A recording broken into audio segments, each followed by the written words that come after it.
giving you an opportunity to get the full story from the people who tell it best. This is Mediacom News Leaders. Hello everyone, and welcome to Mediacom News Leaders. Thanks for watching. I'm Carol Kelly. Joining us today from Tanager Place, we've got Tonya Hotchkin. Tonya, welcome. Thank you. So those that might not be familiar, it's an amazing organization, I think centralized here in Cedar Rapids, Tanager Place. Tell us about that. Yes, well, Tanager Place has been around for over 100 years. It's a nonprofit, as you said, centered here in Cedar Rapids in Linn County, although we also offer services in surrounding counties. Our home base is here.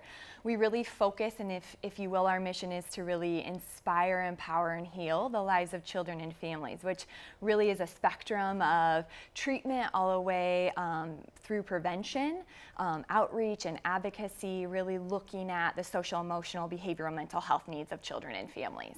Can you tell us a little bit about who uses your services then? Yes, really anyone. You know, one of the things that Tanager cares so deeply about is really destigmatizing the idea that there is a one size for mental health or emotional health. And the reality is that we want to be a figurehead in the community that says we all need and can work on wellness in our lives and resilience and really cultivating ways to live a more healthy life. And so it's not that there is just a one type that would need our services. It can range from a lot of different areas in regards to mental well-being.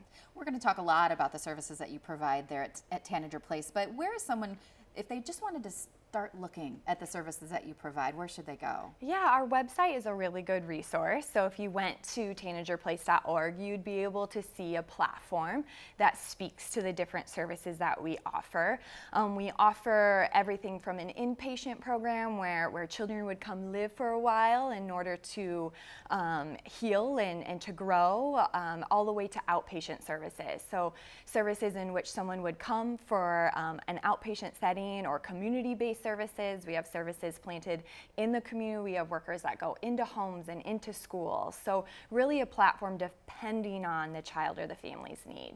And if someone had a problem, let's just say, and they needed a solution, can they go to you and maybe there's someone that can help to direct you in the right direction? Yeah, absolutely. So one of the good starting points is something that we call doing a mental health assessment within our outpatient clinic. And so our outpatient behavioral health clinic really would bring a child and family in and do a comprehensive assessment and then collaboratively work with the family to really look at what services there are to offer, not just at Tanager, but within our community, and how the services that the family feels like would best fit their needs.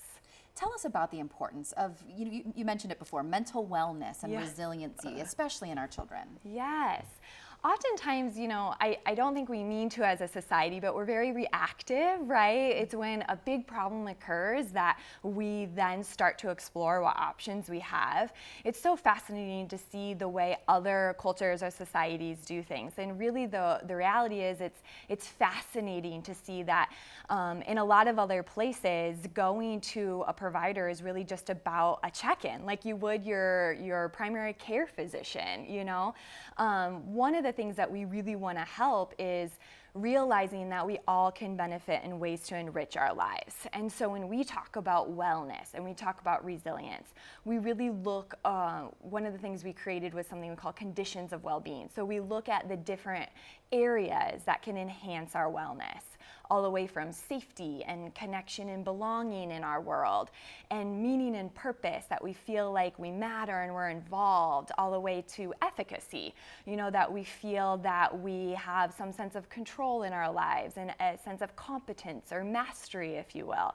So one of the things that is really important to us is not only do we create a work environment centered on the conditions of well-being, but we want to make sure every service that we have to offer is also rooted in that, so that in everything we do, we're not just, it's so important to have evidence-based programming and to do the perfect and great interventions, but also it's about how do we move through that and grow stronger within that and cultivate someone's resilience so that they can keep building upon that throughout their life. Because we'll all have to call on our resilience at some points. We all go through struggles and stressors. So we want to make sure people don't leave just back at baseline, but really growing and enhancing.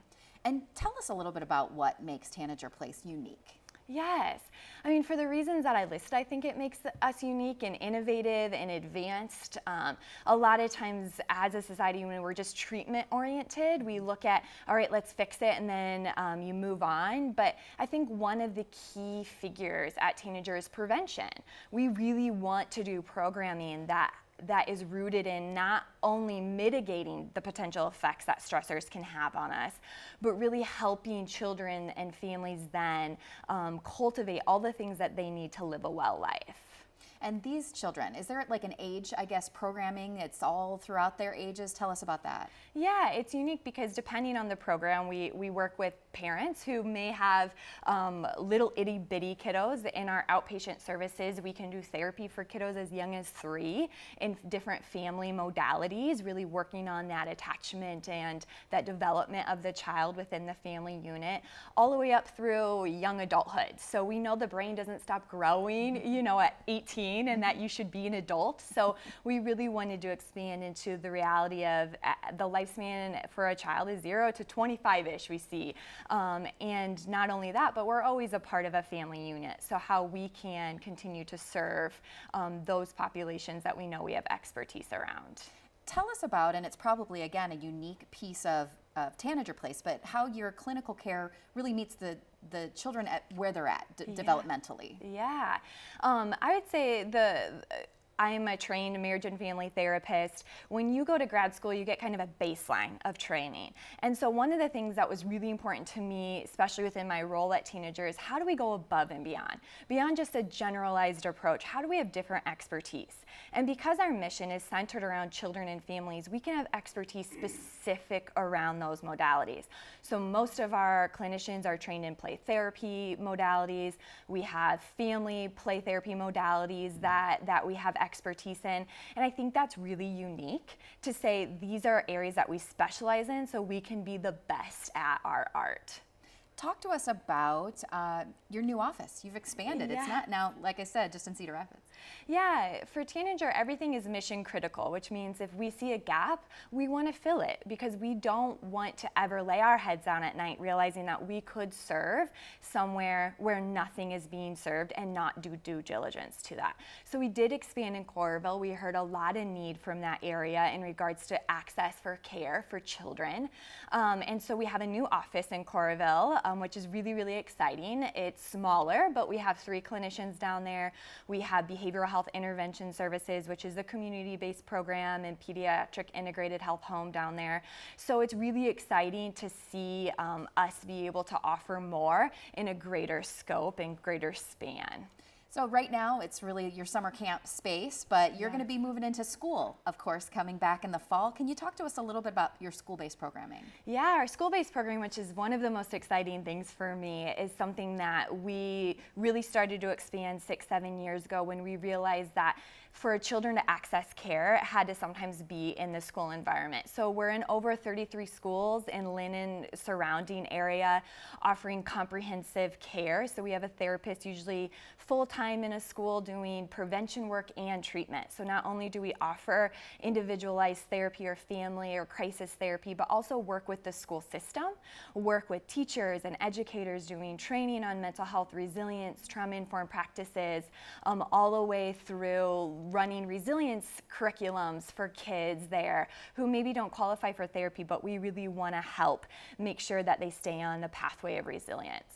Can you talk about what it takes to qualify, I guess, for your services and if there's a cost? Yeah, so for some of our services, you have to have Title 19 or state funded, but we serve all insurance. So a lot of our other services, if you have any insurance carrier, we can fund. A lot of our services, though, are grant funded, so you just get it for free. You know, if you think about our LGBTQ center, there's no cost to families, or our summer camps are no cost to families. So I would say if you're unsure, just reach out and we can most certainly explore to see how we can meet your needs. Where can someone learn a lot about what we've talked about today? Yes, again, our website at tanagerplace.org or reaching out to the phone number. We have lots of people really ready to help. Don't be afraid to make that call to Tanager Place. Tonya, really appreciate the time. Thank you. Thank you. This has been Mediacom News Leaders, your opportunity to get the full story from the most reliable sources exclusively on Mediacom News Leaders.